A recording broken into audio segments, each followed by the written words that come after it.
2017 to 2018, millionaire. Everything changed in 2007. Every couple months over the past 3 years, from 14 all the way up to 17, I'd read something that convinced me that Bitcoin was just about to take off. And it was right around the corner, but it never came. It was always right around the corner, right around the corner. And by this time I was kind of dead emotionally. I had ridden the highs and the lows. I'd been at the peak of the mountain, at the valley, the bottom of the valley. I've been dragged through the mud several times, just going through the whole process. I was kind of over it. I wasn't addicted to the price as much anymore. I believed Bitcoin was going to go up, and probably soon. I kept telling myself that, probably soon, probably soon. But I wasn't going to let the Bitcoin news or even the price and the Bitcoin industry get to me like it did before. So the Bitcoin price and news cycle was on my periphery. I watched it, but it wasn't in my direct line of focus on my phone every hour.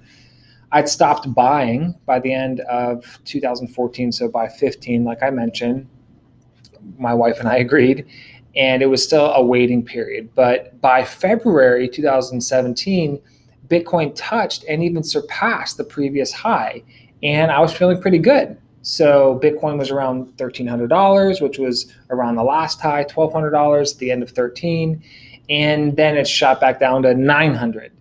But from that point, between March till early June of 2017, Bitcoin kept breaking records again, and I felt like this was time. It was gonna keep doing things again, and keep being exciting and going up. And it actually did. It went all the way up to $3,000, and I was so excited. I was pumped. My wife was too.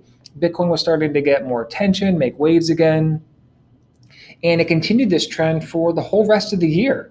It did these spikes and then these little plummets, I call little fake outs, and then it went all the way up till almost $20,000 by December 2017, which was just incredible. So by the time it hit $20,000 in December, if you want to do the math real quick, by having about 45 Bitcoin, my Bitcoin was on paper, my Bitcoin was worth over $1 million. It was worth $1.2 million, over $1.2 million, because I'd gotten into some others as well. But I think technically I wasn't a millionaire because for two reasons. One, that was profit on paper. I didn't actually sell. And again, you only lose or make money when you sell.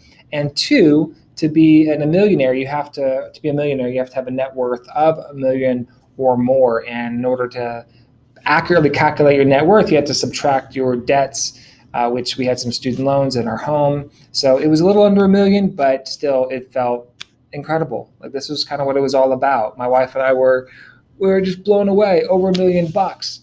And at this point, it felt really real. It had been about 5 years. And for my wife, she was either mildly excited or mildly depressed about the price. And I was either really, really high or really, really low. But she was on the sidelines. And by this point, she was just with me. We were in this ride together, and she was just overwhelmingly excited. It had been almost 5 years since we made our rule to jump in and hold Bitcoin.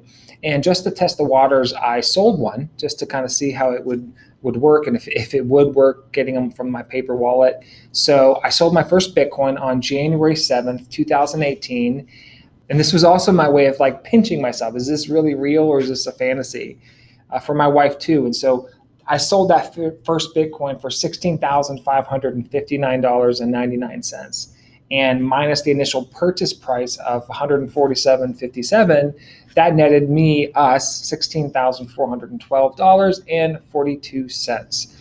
I know I might be kind of a strange cat to a strange person to think that I pay taxes on my crypto, but that's just what I decided to do. I'm more afraid of God than I am about the government, because crypto makes it easy to avoid paying taxes, which is one of the reasons governments are so concerned about that.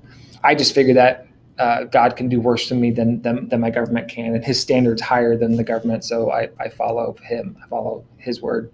So yeah, I'll probably always pay taxes, probably stick to paying taxes on my Bitcoin. I always have, and I always will. And it's not a little bit of money. It can end up being a lot of money, but hey, that's the world we live in. But the IRS lets you choose how you want to pay the taxes. If you want to do it on a first in, first out basis, which is called FIFO, or a last in, first out basis, which just means it lets you decide the method to use to find your cost basis for Bitcoin. You can either take the price of the first coin that you bought and then sold, or the last coin that you bought and then sold. And crazy enough, I did the math on both of these and they came up about the same. So I just chose FIFO and I started with the first coins I bought. Also around this time, I finally got into altcoins. I'll go into more details about this in my failure section, sadly enough. But this was obviously a massive mistake to get really into altcoins at the height of cryptocurrency, the crypto space, and the Bitcoin market, because everything was at all-time high. On a positive note, because I had some of my Bitcoin on Coinbase, I was able to get some of the Bitcoin Cash that split off from Bitcoin. And I go into airdrops and splits in my last section, best practices, so you can hear more about that there. But what was most awesome about that was my timing. At the moment, I got 8 Bitcoin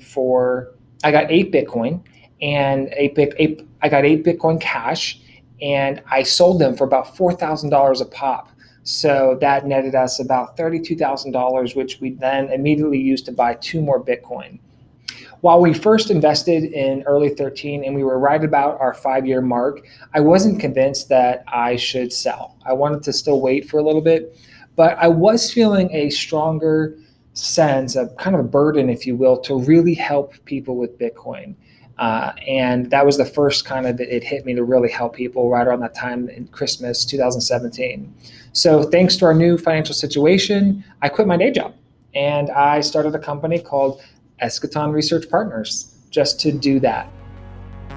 So that was 2017 to 2018, that whole year, which was a wild, crazy year. Now next is 2018 to 2021, which is the present day. So you'll see how this all turned out.